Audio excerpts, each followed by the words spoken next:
एक बार की बात है, मगध राज्य के एक गांव में रहने वाला एक किसान अपने दुखों से बहुत दुखी था। तब किसी ने उसे बताया कि तुम गौतम बुद्ध की शरण में जाओ, वो तुम्हारे सभी दुखों का समाधान कर देंगे। यह सुन वह व्यक्ति गौतम बुद्ध से मिलने चला जाता है। जैसा कि हम सभी के जीवन में होता है, वैसे ही उस किसान के जीवन में भी बहुत सी समस्याएं थी। उसने सोचा कि बुद्ध उसे उसकी समस्याओं से छुटकारा पाने का कोई तरीका बता देंगे, जिससे उसकी समस्याएं रातों रात गायब हो जाएंगी। वह बुद्ध के पास पहुंचा और उनसे कहने लगा, बुद्ध, मैं अपनी समस्याओं से बहुत परेशान हूँ। सब कहते हैं कि आप सभी समस्याओं का समाधान कर सकते हैं, इसलिए मैं आपके पास आया हूँ। यह सुन बुद्ध मुस्कुराने लगते हैं। वह व्यक्ति आगे कहता है, बुद्ध, मैं एक किसान हूँ, मुझे खेती करना अच्छा लगता है, लेकिन मेरे पास मेरी ज़रूरत के अनुसार पर्याप्त ज़मीन नहीं है, और जितनी ज़मीन है मैं उसमें भी ठीक से खेती नहीं कर पाता हूँ। पिछले साल कम बारिश की वजह से मेरी फसल सूख गई थी, और इस साल ज़्यादा बारिश होने की वजह से मेरी फसल खराब हो गई। और जब किसी साल ठीक ठाक फसल हो भी जाती है तो आवारा पशु मेरी आधी से ज़्यादा फसल खराब कर जाते हैं। वो ऐसे ही अपनी समस्याएं गिनाता रहा, और बुद्ध बिना कुछ बोले उसकी बातों को सुनते रहे। उसने कहना जारी रखा। उसने कहा, बुद्ध, मेरी एक पत्नी है, मैं उससे बहुत प्रेम करता हूँ और वो भी मेरा बहुत ख्याल रखती है, लेकिन कभी कभी वो मुझे बहुत परेशान कर देती है। तब मैं सोचता हूँ कि अच्छा होता अगर ये मेरी ज़िंदगी में ना होती। कभी कभी मैं उससे बहुत ऊब सा जाता हूँ। मेरे 2 बच्चे भी हैं, दोनों ही बहुत संस्कारी और अच्छे हैं, लेकिन कभी कभी वो मेरी बात बिल्कुल नहीं मानते। फिर मुझे लगता है कि अगर ये ना ही होते तो अच्छा होता। ऐसे ही अपनी बहुत सी समस्याएं वो बुद्ध को बोलता रहा, और बुद्ध बिना कुछ बोले पूरे ध्यान से उसकी समस्याएं सुनते जा रहे थे। आखिरकार बताते बताते अंत में उसके पास बताने के लिए कोई और समस्या ना बची। अपना मन हल्का कर लेने के बाद वह चुपचाप बैठ गया और प्रतीक्षा करने लगा कि बुद्ध उसे कोई उपाय बताएंगे, लेकिन बुद्ध कुछ भी ना बोले। और कुछ देर तक उत्तर की प्रतीक्षा करने के बाद उसने बुद्ध से कहा, मैं अपनी समस्या लेकर आपके पास आया हूँ, क्या आप मेरी समस्या का समाधान नहीं करेंगे? बुद्ध ने कहा, इसमें मैं तुम्हारी कोई सहायता नहीं कर सकता।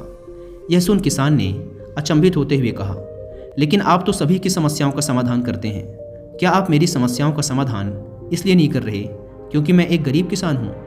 बुद्ध ने कहा, ये समस्याएं तो सभी के जीवन में हैं, तुम्हारे जीवन में कोई नई समस्या नहीं है।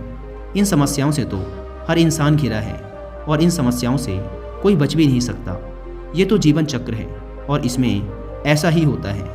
कभी अपने पराये लगने लग जाते हैं, तो कभी कभी पराये भी अपने लगने लगते हैं। कभी कभी सब कुछ अच्छा लगता है, और कभी सब कुछ खराब लगने लगता है। कभी हम बहुत खुश होते हैं, तो कभी बहुत दुखी। इस जीवन चक्र से कोई नहीं बच सकता, और ना ही कोई तुम्हें बचा सकता। मैं भी तुम्हें नहीं बचा सकता। असल में हम इंसानों के जीवन में 83 कठिनाइयाँ होती हैं, और इन 83 कठिनाइयों से हर इंसान दुखी है। तुम इन कठिनाइयों से बच नहीं सकते। अगर तुमने मेहनत करके किसी एक समस्या का समाधान कर भी लिया, तो दूसरी समस्या तुम्हारे सामने खड़ी हो जाएगी। तुम इनसे भाग नहीं सकते, और जीवन का कोई भरोसा भी नहीं है। आज जिन्हें तुम चाहते हो, एक दिन वो भी तुम्हें छोड़कर चले जाएंगे, और एक दिन ये जीवन भी तुम्हें छोड़ देगा, और तुम भी यहाँ से चले जाओगे। इस जीवन का कोई भरोसा नहीं, आज है कल नहीं रहेगा। लेकिन ये समस्याएं हमेशा रही हैं। आज से 1000 साल पहले भी ये समस्याएं ऐसी ही थी, और 1000 साल बाद भी ये समस्याएं ऐसी ही रहेंगी। तुम इन समस्याओं को ख़त्म नहीं कर सकते, तुम केवल इनके साथ खुशी खुशी जीना सीख सकते हो। केवल यही तुम्हारे हाथ में है, और कुछ नहीं।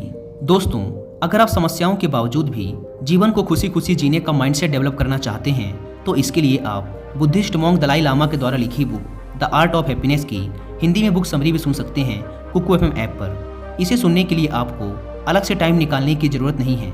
आप अपने दूसरे कामों को करते वक्त भी इस बुक समरी को सुन सकते हैं और अपने माइंडसेट पर काम कर सकते हैं। कुकू एफएम इंडिया का one of the best audio book platform है, जहां पर आप हज़ारों बुक्स को ऑडियो फॉर्मेट में सुन सकते हैं, वो भी अपनी मनपसंद लैंग्वेज में। जैसा कि आप सब जानते हैं कि इस प्लेटफॉर्म के 1 साल के सब्सक्रिप्शन की कीमत 399 रुपीज़ है, लेकिन अगर आप WI50 कूपन कोड का इस्तेमाल करते हैं तो पहले 250 लोगों को मिलेगा 50% का डिस्काउंट। और इस प्लेटफॉर्म की हज़ारों ऑडियो बुक्स का एक्सेस सिर्फ 199 रुपीज़ में, वो भी पूरे 1 साल के लिए।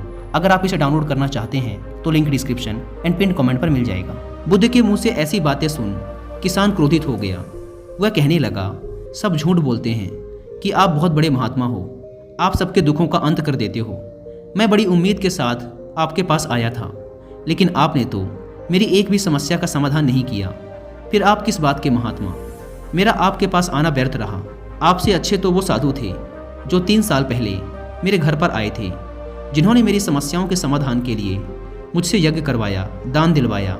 इससे मुझे कुछ समय के लिए आत्मिक शांति भी मिली और कुछ दुख भी कम हुआ था। लेकिन आपने तो मेरी किसी भी समस्या का समाधान नहीं किया, सीधे मना कर दिया। बुद्ध ने कहा, क्या वो सब करने से तुम्हारी समस्याएं खत्म हो गईं? क्या तुम अब पहले से भी अधिक समस्याओं से घिरे हुए नहीं हो? जैसा कि मैंने कहा, ये दुख कभी समाप्त नहीं होने वाले। किसान ने कहा, तो क्या मैं ये मान लूं कि आप मेरी कोई सहायता नहीं कर सकते और आपको मेरी किसी भी समस्या का समाधान नहीं मालूम? अगर आप इतनी छोटी छोटी समस्याओं का समाधान नहीं कर सकते तो फिर लोगों को उपदेश क्यों बांटते फिरते हैं? आपके उपदेशों का फिर क्या अर्थ? इतना कहकर वो किसान उठकर जाने लगा। तब बुद्ध ने कहा, मैं तुम्हारी 83 समस्याओं का समाधान तो नहीं कर सकता, लेकिन मैं तुम्हारी 84वीं समस्या का समाधान अवश्य कर सकता हूँ। किसान ने आश्चर्य से कहा, 84वीं समस्या? ये कौन सी समस्या है? बुद्ध ने कहा, तुम्हारी सबसे बड़ी समस्या ये है कि तुम नहीं चाहते कि तुम्हारे जीवन में कोई समस्या हो, और यही तुम्हारी सभी समस्याओं का कारण है। अगर तुम ये स्वीकार कर लो कि जब तक हमारा जीवन है तब तक ये समस्याएं रहेंगी ही, तुम इनसे बच नहीं सकते, तो तुम इन समस्याओं से विचलित होना छोड़ दोगे। जीवन में समस्याएं होना स्वाभाविक हैं और हर किसी के जीवन में कोई ना कोई कठिनाई होती ही है। तुम्हें लगता है कि तुम इस दुनिया के सबसे दुखी इंसान हो, तुम्हारे जितना दुख और इस दुनिया में किसी को है ही नहीं। अगर तुम्हें ऐसा लगता है तो तुम अपने आसपास के लोगों को देखो, क्या उनके जीवन में तुमसे कम कठिनाइयाँ हैं? अगर तुम उन लोगों से पूछोगे तो वो भी यही कहेंगे कि वो इस दुनिया के सबसे दुखी इंसान हैं। दुख छोटा हो या बड़ा, हर किसी को अपना दुख ही बड़ा लगता है। कोई भी किसी दूसरे के दुख के बारे में नहीं सोचता। अगर अगला इंसान हमारा सगा संबंधी है तब हम उसके दुख को थोड़ा बहुत महसूस भी कर लेते हैं, लेकिन अगर बात हम पर आती है तो हम उस दुख से विचलित हो जाते हैं। जब हमारे जीवन में कोई परेशानी, कोई दुख नहीं होता, तब हम दूसरों को उपदेश देते रहते हैं कि ऐसा करो, वैसा करो, तो तुम्हारे जीवन में सुख आ जाएगा। तुम इतने दुखी क्यों होते हो? जीवन में सुख दुख तो आते जाते रहते हैं, सब ठीक हो जाएगा। लेकिन जब वही समस्या हमारे सामने आती है तो हमें ये बातें समझ नहीं आती और हम उस समस्या के बारे में सोच सोच कर दुखी होते रहते हैं। इसलिए मुसीबत जिस पे गुजरती है उसको ही बड़ी लगती है, बाकी तो हर किसी को दूसरों का दुख छोटा ही लगता है। तो यही है तुम्हारी 84वीं समस्या कि तुम चाहते हो कि तुम्हारे जीवन में कोई समस्या ना रहे, और तुम्हारी यही चाहत ही तुम्हारे सभी दुखों का कारण है। अगर तुम जीवन को ध्यान से देखोगे और समझोगे तो पाओगे कि जीवन दुखों और सुखों से भरा पड़ा है और तुम इसे बदल भी नहीं सकते, क्योंकि जीवन की बाहरी परिस्थितियाँ तुम्हारे नियंत्रण में नहीं है। अगर तुम ये सोचो कि तुम्हारे जीवन में सिर्फ सुखी सुख हो तो ये संभव नहीं है, और अगर तुम्हें ये लगता है कि तुम्हारे जीवन में सिर्फ दुखी दुख है तो ये भी संभव नहीं है। लेकिन अगर तुम ये चाहते हो कि तुम सुख और दुख से ऊपर उठ सको तो यह बिल्कुल संभव है। हम अपने जीवन में सुख और दुख को आने से रोक तो नहीं सकते, लेकिन उस सुख और दुख का हम पे कोई प्रभाव ना हो ऐसी व्यवस्था हम जरूर कर सकते हैं। तो मैं तुम्हारी 83 समस्याओं का समाधान तो नहीं कर सकता, क्योंकि वो मेरे हाथों में नहीं है, लेकिन हाँ, मैं तुम्हारी 84वीं समस्या का समाधान जरूर कर सकता हूँ। इसलिए अगर तुम चाहते हो कि तुम्हारे जीवन में कोई समस्या ना हो तो तुम्हें ये बात स्वीकार करनी पड़ेगी कि जीवन में समस्याएं आती ही हैं, हमें उनसे विचलित नहीं होना चाहिए। यह सुन वह किसान बुद्ध के चरणों में गिर पड़ा और कहने लगा, हे बुद्ध, इतनी छोटी सी बात मैं आज तक न समझ पाया था। आपने ये बात मुझे कितने सरल शब्दों में समझा दी। इसके लिए मैं आपका हमेशा आभारी रहूँगा। अब मैं अपने जीवन को पूर्ण रूप से जीऊँगा और अब से कभी भी इन सुख और दुख के फेरों में पड़कर अपना कीमती जीवन बर्बाद नहीं करूँगा।